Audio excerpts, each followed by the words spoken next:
नमस्कार आमी देवज्योति आमार ग्राउंड जिरो आजकेर पर्वे आपनादेर सकलके स्वागत जानाई। 35 दिनेও स्वास्थ्य संकट अब्याहत। आज मुख्यमंत्री ममता बंदोपाध्यायेर बाड़ीते जूनियर डाक्तारेरा एसेछिलेन आलोचनार जन्य। सेखानेও सेई एकई समस्या, लाइव स्ट्रीमिंग करते हबे सेई दाबितेई एकगुये मनोभाव देखालेन जूनियर डाक्तारेरा एबं द्वितीय दिनेई एकई अवस्था रइल, अर्थात अचल अवस्था काटल ना। जूनियर चिकित्सकरा बेश किछुक्षण ममता बंदोपाध्यायेर कालीघाटेर बाड़ीते उपस्थित छिलेन। सेखाने जले भिजछिलेन मानविक मुख्यमंत्री ममता बंदोपाध्याय।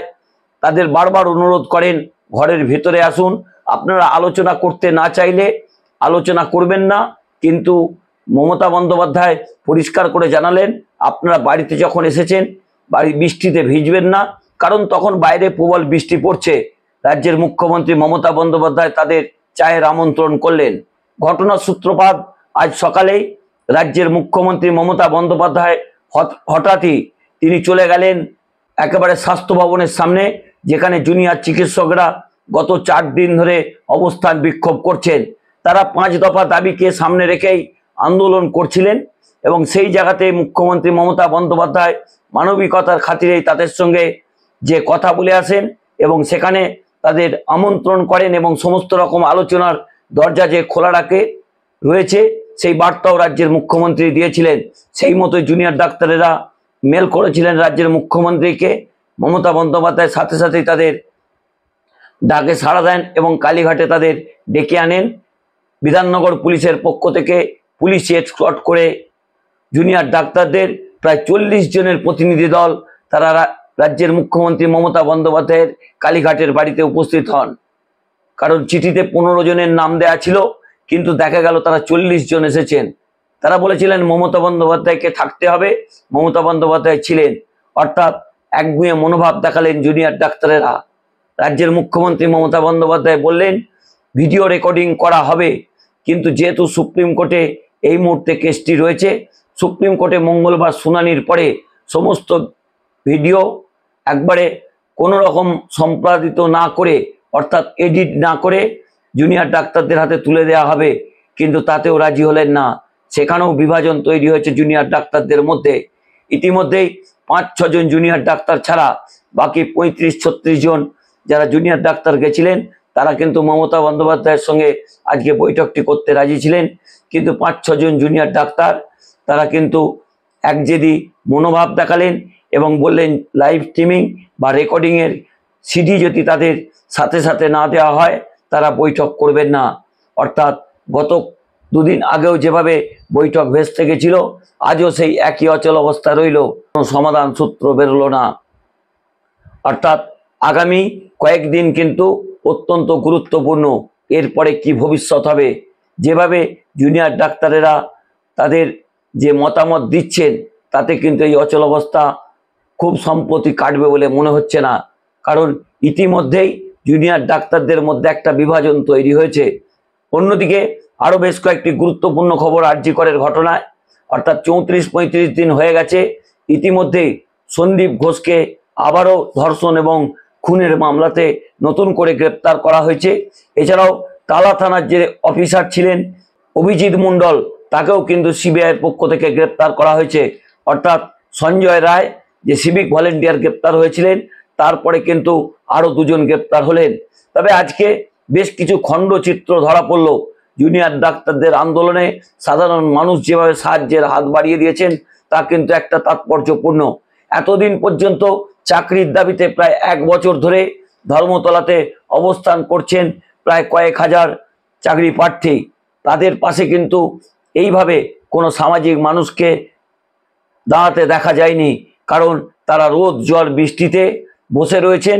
তাদের পাশে কিন্তু খাবার থেকে শুরু করে তাদের কাপড় জামা থেকে শুরু করে শুকনো খাবার থেকে শুরু করে কেউ নিয়ে এসে দাঁড়াননি।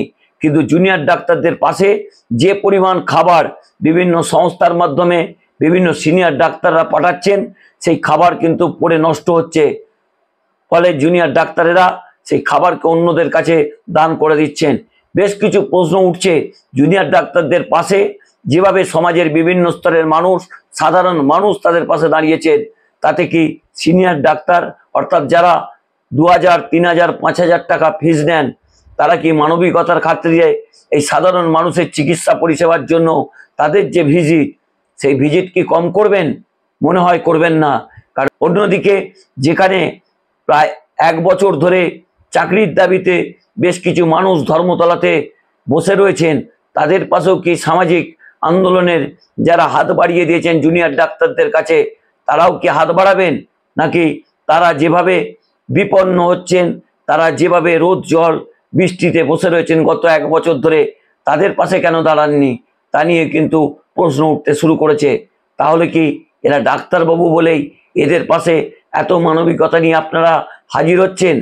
সমাজের বিভিন্ন স্তরের পক্ষ থেকে তাদের কাছে বিভিন্ন সামগ্রী নিয়ে আসা হচ্ছে, যেমন বৃষ্টির সময় ছাতা নিয়ে আসা হচ্ছে, শুকনো খাবার নিয়ে আসা হচ্ছে, বিভিন্ন রকমের জামা কাপড় তাদের সামনে আনা হচ্ছে, তাদের থাকার জন্য ব্যবস্থা করা হচ্ছে।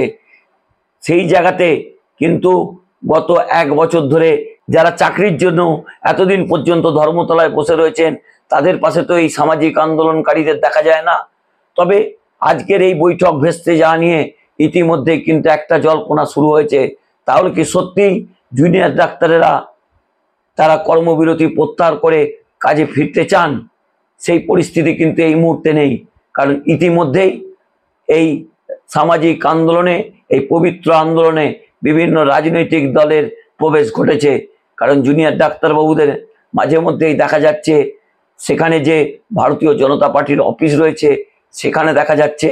তবে আরও বেশ কিছু তথ্য আপনাদের সামনে দেব যে ডিওয়াইএফআই এর নেতা কলতান দাশগুপ্ত গতকাল যে অডিও ভাইরাল হয়েছিল, যেখানে একটা চক্রান্ত তৈরি হয়েছিল যে গতকাল তিনি যখন কলকাতা টিভির একটি লাইভ সম্প্রচারের অনুষ্ঠান থেকে বেরোচ্ছিলেন সেই সময় তাকে বিধাননগর পুলিশের পক্ষ থেকে কলকাতা পুলিশের সহযোগিতায় গ্রেপ্তার করা হয়েছে।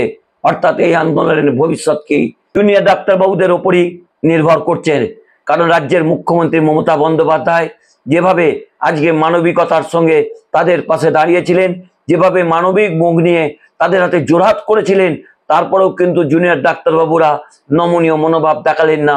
মুখ্যমন্ত্রীর ডাককে সাড়া না দিয়ে তার বাড়িতে পর্যন্ত গেলেন না, তার বাড়িতে জলস্পর্শ পর্যন্ত করলেন না। কিন্তু রাজ্যের মুখ্যমন্ত্রী বারবার তাদের ভাই বোন বলে, সন্তান বলে সম্বোধন করলেন, তাদের বারবার চায়ের আমন্ত্রণ করলেন, বৃষ্টিতে না ভিজে ভিতরে আসার কথা বললেন, কিন্তু তারা কোনো মতেই রাজি হলেন না। তাদের একটাই দাবি, লাইভ সম্প্রচার করতে হবে। কিন্তু সুপ্রিম কোর্টে বিষয়টি এই মুহূর্তে বিচারাধীন। রাজ্যের মুখ্যমন্ত্রী জুনিয়র ডাক্তারবাবুদের জানিয়েছিলেন, আপনাদের কাছে মাত্র 2 দিন সময় চাইছি, মঙ্গলবার সুপ্রিম কোর্টের কাছ থেকে নির্দেশ পেলেই আপনাদের একেবারে নন এডিটেড ভিডিও আপনাদের দিয়ে দেওয়া হবে।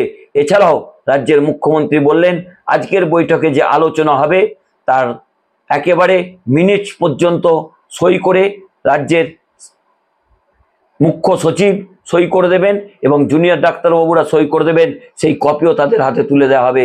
কিন্তু তারপরেও রাজ্যের মুখ্যমন্ত্রীর ওপর ভরসা করলেন না। তাহলে কি তারা রাজনৈতিক প্রভুদের ওপর ভরসা করছেন? তারাই কি এই সমস্যার সমাধান করে দেবেন? নাকি যেভাবে গত কয়েকদিনে কর্মবিরতির জন্য প্রায় 30 জন সাধারণ গরিব প্রান্তিক মানুষের মৃত্যু হয়েছে, সেই মৃত্যু মিছিল চলবে? যেভাবে হাসপাতালে একের পর এক রুগীকে ফেরত দেওয়া হচ্ছে, তারা হাসপাতালে যাচ্ছেন, এমার্জেন্সি থেকে বিনা চিকিৎসায় ফিরে যাচ্ছেন, সেই চিত্রই কি বাংলার মানুষ দেখতে থাকবে? বাংলার মানুষগুলো কি এইভাবেই বিনা চিকিৎসায় মারা যাবে? এই দায়িত্ব কিন্তু এই মুহূর্তে জুনিয়র ডাক্তারদের ওপরই রইল। নমস্কার, আমি দেবজ্যোতি। আমার এই আজকের পর্বটি যদি ভালো লাগে চ্যানেলটি সাবস্ক্রাইব করে আমার পাশে থাকবেন। শুভরাত্রি।